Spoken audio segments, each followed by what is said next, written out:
Seems like the speed of science is finally catching up with all the benefits of masking. Which benefits? Well, the Daily Mail UK ran an explosive story Saturday headline, exclusive.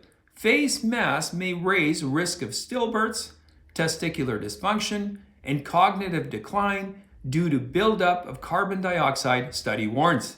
See, told you, benefits galore.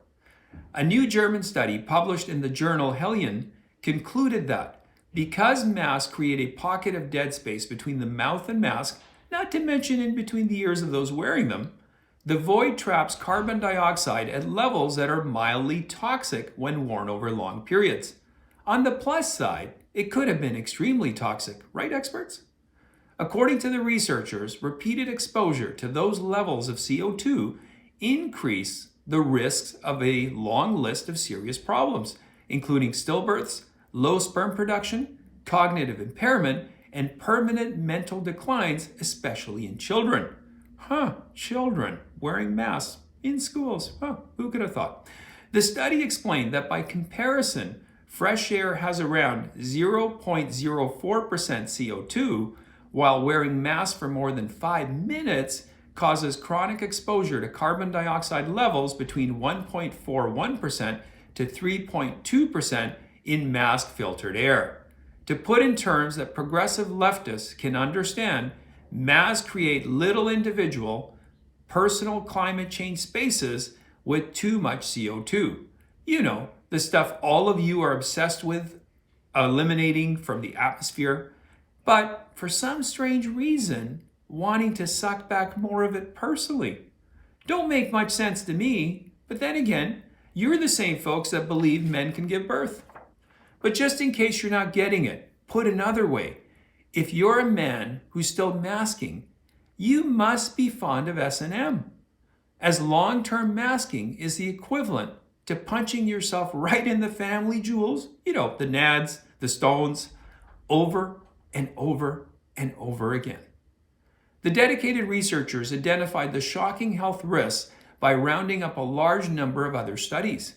For example, one study cited by the German researchers found that just 0.3% of prolonged CO2 exposure in pregnant rats and young mice caused permanent brain damage, heightened anxiety levels, and memory problems.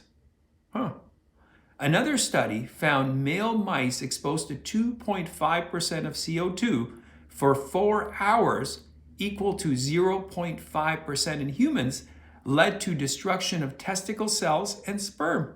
A third study found that 3% of CO2, equal to 0.8% in humans, in pregnant rats, led to stillbirth and birth defects. Well, on the plus side, none of them got COVID, right? A fourth study found that pregnant guinea pigs exposure to just 0.4% of CO2 for only 10 minutes a day for 20 consecutive days caused stillbirths and birth defects in 68% of the pups. Guinea pigs. Which ones were the guinea pigs again? The academic evidence linking lower fertility to slightly elevated CO2 was so strong that the German researchers opined, and I quote, "Circumstantial evidence exists that popular mask use may be related to current observations of a significant rise of 28% to 33% in stillbirths worldwide." Well, at least the studies concluded that masking was good for something, The study didn't mention long COVID, but the results are remarkably consistent with the last mask study I posted a video on April 17th, which concluded that long COVID symptoms might actually be long mask syndrome, which they dubbed MIES, or mask-induced exhaustion syndrome. Once again, we should all be thanking the politicians and experts that pushed mandatory masking policies, especially upon children. It's this level of care for humanity that would make eugenicists of yesteryear so proud. Anyway, I put a link into the original UK article, the Daily Mail UK, as well as a German study, as well as a study I ran on April 17th. Thanks for watching. I do appreciate it. Please post any comments you have in the comment section. You could always follow me on my Rumble on my Locals account.